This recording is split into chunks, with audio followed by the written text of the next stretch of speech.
There is a version of you that moves without hesitation, a version untouched by fear, distraction, or doubt, a version that sees clearly, acts cleanly, and never stops to ask permission from his own mind. The ancient Ronin called him the one who walks with no mind and, until you become him, your thoughts will remain your jailer. You know this man. He wakes up with intention, but negotiates with the morning for another 10 minutes, as if those minutes contain a miracle that will change his life. He sits at his desk, but before he begins, he opens one more tab, watches one more videos, scrolls one more feed, each one more stealing a little more of the life he says he wants. He has dreams that should terrify him with their size, visions that could reshape his future, but he never touches them because he is caught in the invisible web of what if I fail? What if it isn't perfect? What if I'm not ready? What if people judge me? What if he is intelligent? He is capable. He overflowed with potential energy years ago, yet he moves through life like a man walking with his feet tied together. In his world, overthinking feels responsible. He believes that spinning every scenario in his mind will someday produce the courage he lacks, as if clarity arrives through more thought instead of action. But the ancient world never respected this kind of hesitation. To the samurai, hesitation was death. To Zen monks, thought was smoke, momentary, distracting, dissolving the moment you stop feeding it. Where the modern man sees complexity, the ancient swordsman saw one brutal truth: an unclear mind is a broken blade. And the man in this chapter has lived years with a broken blade, slicing at life with a dull edge, wondering why nothing cuts cleanly. He doesn't yet realize something simple and liberating. Clarity is possible, not by adding more thoughts, not by perfecting the plan, not by waiting for certainty, but by learning the ancient art of removing the noise until only action remains. In the world of the Ronin, there was a principle whispered among warriors: Mushin, no mind. Not the absence of awareness, but the absence of inner friction. Not unconsciousness, but unburdened consciousness. Imagine a pond before dawn still, silent glass, like a perfect mirror of the world above it. Throw a stone, and ripples distort the reflection. This is what thoughts do to your perception. Each fear, each doubt, each memory sending waves across the mind until nothing can be seen clearly. Mushin was the state in which the pond remained still, even in the middle of chaos. A Ronin could walk into battle against 5 armed men and hold a mind quieter than most people can maintain in a coffee shop. No noise, no hesitation, no internal debate. He did not think. He knew. He did not deliberate. He moved. His actions were the natural extension of a mind without resistance. Centuries later, the Western world would try to explain this state, calling it flow, a zone where action becomes frictionless. Modern psychology gave it a scientific name: transient hypofrontality, a temporary dimming of the overthinking brain.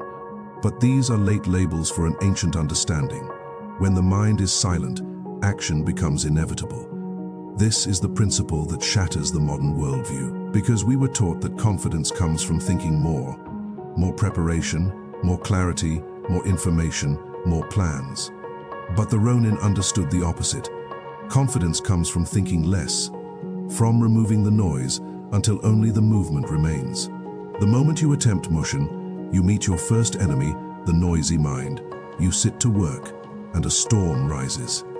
You try to quiet your thoughts, and they grow louder. You attempt to focus, and your mind pulls you toward everything except the task in front of you. Suddenly, your brain finds urgent interest in the smallest distractions, as if folding a shirt or checking a notification has become a matter of survival. This is not failure. This is biology. The brain evolved for survival, not sovereignty. It prefers scanning to striking. It prefers analyzing to acting. It wants to predict every possible danger, even when no danger remains in the modern world. The Ronin saw this through a spiritual lens. He believed the mind housed 2 spirits, the wanderer and the warrior. The wanderer seeks comfort, questions, hesitation, Overthinking, delay. He fears pressure, avoids responsibility, and hides behind endless what if loops. He is ancient, timid, and loud. The warrior seeks clarity, movement, execution, simplicity. He does not chase comfort. He chases completion. He moves without waiting for perfect conditions.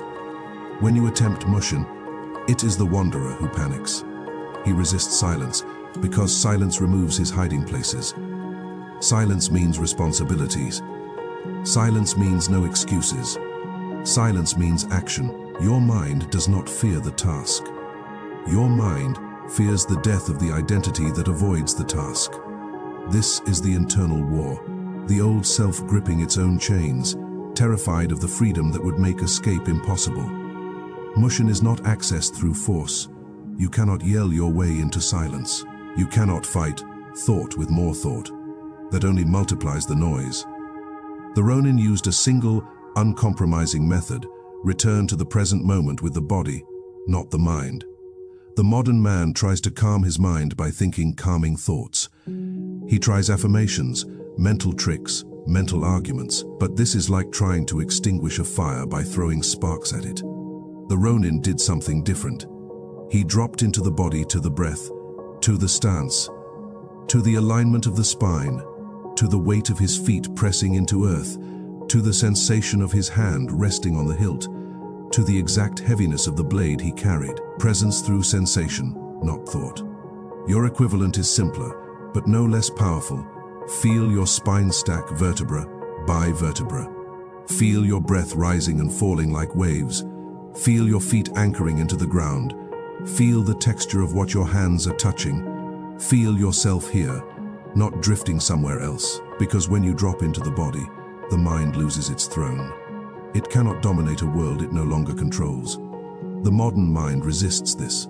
It wants complicated systems, dramatic techniques, something impressive, something advanced. It distrusts simplicity. It calls quietness too easy, even though it has never once been able to achieve it. But it works for one reason. The body lives only in reality. Overthinking lives only in imagination. This is the harsh, honest strategy of Mushin. Return to what is real. Let what is imagined die. In sword forging, the blade is folded again and again. Each fold strengthens the steel, compressing impurities, aligning structure, building resilience one strike at a time. But the swordsmith knows a critical truth. If the metal is left to cool too long between folds, its structure weakens, its integrity fractures, and the entire piece must be reheated from the beginning. The Ronin applied this law directly to discipline. 1 day off is rest. 2 days off is interruption. 3 days off is identity erosion. Not because the task is lost, but because the mind state is lost. The inner heat cools. The internal alignment collapses.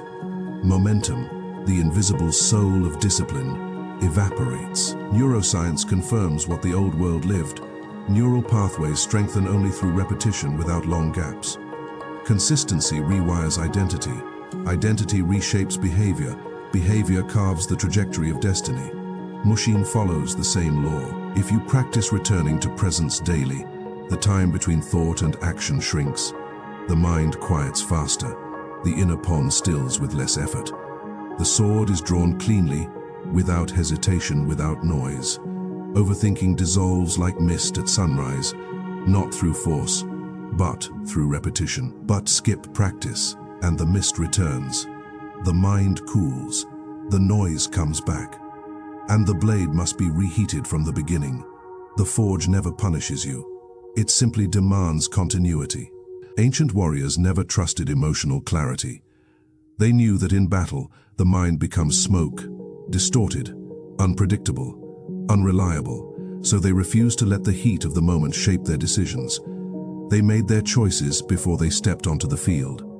A Ronin chose his strike before he saw the enemy's face. A Zen monk chose his discipline before motivation ever appeared. A samurai chose his code long before temptation arrived at his door. This ancient strategy was called pre-solution, solving the problem before the problem arises, removing uncertainty before uncertainty has the chance to speak. Modern application is brutally simple.